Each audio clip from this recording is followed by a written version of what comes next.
नमस्कार। आप देख रहे हैं लाइव टीवी न्यूज। भारतीय राजनीति के गलियारों में इस वक्त दो बेहद महत्वपूर्ण और बड़े घटनाक्रम सामने आ रहे हैं, जिन्होंने देश के राजनीतिक समीकरणों को पूरी तरह से गरमा दिया है।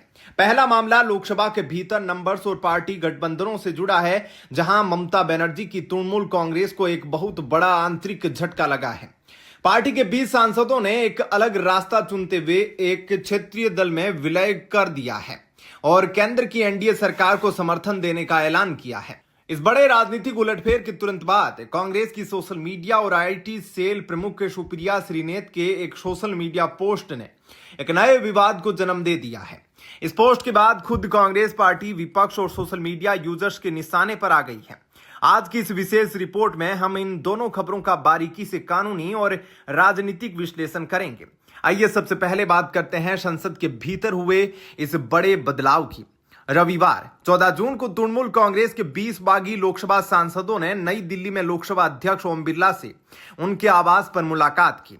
डॉक्टर काकोली घोष दस्तीदार और सुदीप बंदोपाध्याय के नेतृत्व वाले इस गुट ने स्पीकर को एक पत्र सौंपकर त्रिपुरा आधारित और पश्चिमी बंगाल के हावड़ा में पंजीकृत एक क्षेत्रीय दल nationalist citizens party of India NCPI में अपने विलय की आधिकारिक घोषणा की। क्या है इसके पीछे की कानूनी रणनीति? स्वतंत्र विश्लेषकों के अनुसार इन 20 सांसदों ने सीधे किसी बड़ी पार्टी में शामिल होने के बजाय एनसीपीआई को इसलिए चुना ताकि वे भारत के दल बदल विरोधी कानून यानी संविधान की 10वीं अनुसूची के तहत अयोग्य घोषित होने से बच सके। कानून के मुताबिक यदि किसी दल के 2/3 या उससे अधिक विधायक या सांसद एक साथ किसी अन्य दल में विलय करते हैं तो उनकी सदस्यता सुरक्षित रहती है। लोकसभा में टीएमसी के कुल 28 सांसद थे, जिनमें से 20 सांसदों का अलग होना 2/3 के आंकड़े को पार करता है। संसद के आंकड़ों पर क्या असर होगा? अगर लोकसभा अध्यक्ष इस विलय को पूरी तरह से मंजूरी दे देते हैं तो संसद के निचले सदन में सत्तारूढ़ राष्ट्रीय जनतांत्रिक गठबंधन की ताकत बढ़कर 312 से 314 के बीच करीब पहुंच जाएगी। इसके मायने यह है कि सरकार के लिए आगामी सत्रों में महत्वपूर्ण और कड़े विधायकों जैसे कि परिसीमन प्रक्रिया और अन्य संवैधानिक संशोधनों को पारित कराना काफी आसान हो जाएगा। दूसरी तरफ टीएमसी के नेतृत्व ने इस कदम का कड़ा विरोध किया है। पार्टी के वरिष्ठ नेता अभिषेक बनर्जी ने लोकसभा अध्यक्ष को पत्र लिखकर मांग की है कि इस गुट को मान्यता न दी जाए और पार्टी को एक एकल इकाई के रूप में ही देखा जाए। इस पूरे दल बदल और राजनीतिक उठापटक के बाद विपक्षी खेमे में तीखी प्रतिक्रियाएं देखने को मिली। इसी क्रम में कांग्रेस की प्रवक्ता और आईटी सेल प्रमुख सुप्रिया श्रीनेत ने अपने सोशल मीडिया हैंडल एक्स पर एक पोस्ट साझा किया।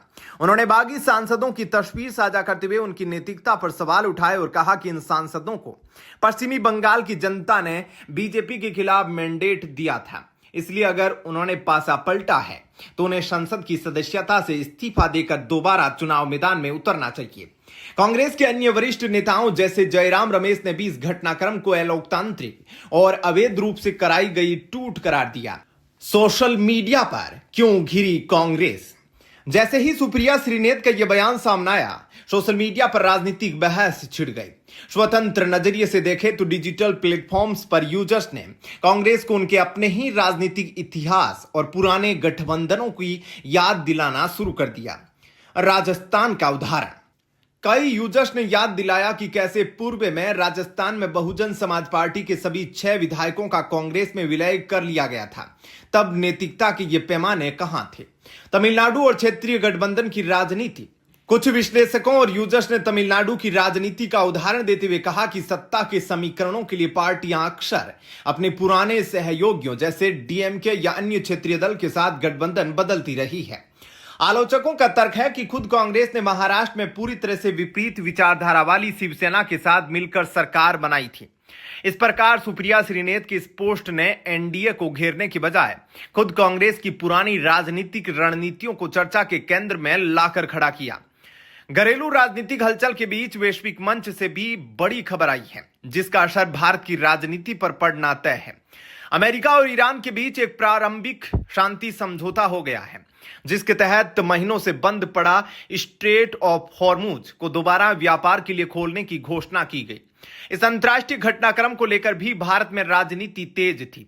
विपक्ष के कई नेताओं ने आशंका जताई कि इस वैश्विक तनाव के कारण भारत में ईंधन, पेट्रोल, डीजल और एलपीजी गैस की भारी किल्लत हो सकती है, जिससे देश में आर्थिक सुनामी आ जाएगी। लेकिन इस शांति समझौते के बाद कच्चे तेल की अंतर्राष्ट्रीय कीमतों में गिरावट देखी जा रही है, जो भारत जैसे बड़े आयातक देश के लिए एक राहत की खबर है। ऐसे में विपक्ष का वह आर्थिक मंदी वाला विमर्श भी फिलहाल कमजोर पड़ता दिखाई दे रहा है।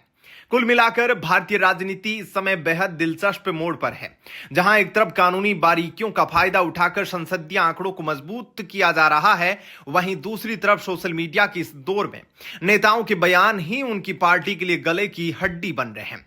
लोकतंत्र में जनप्रतिनिधियों का इस तरह पासा पलटना कितना सही है और विपक्ष का इस पर विरोध कितना जायज है, यह पूरी तरह से जनता के विवेक पर निर्भर करता है। इस पूरे घटनाक्रम पर दल बदल विरोधी कानून की इस कानूनी लड़ाई पर और सुप्रिया श्रीनेत के बयान पर आपकी क्या स्वतंत्र राय है? कमेंट सेक्शन में पूरी शालीनता के साथ अपने विचार प्रकट करें। धन्यवाद। जय हिंद।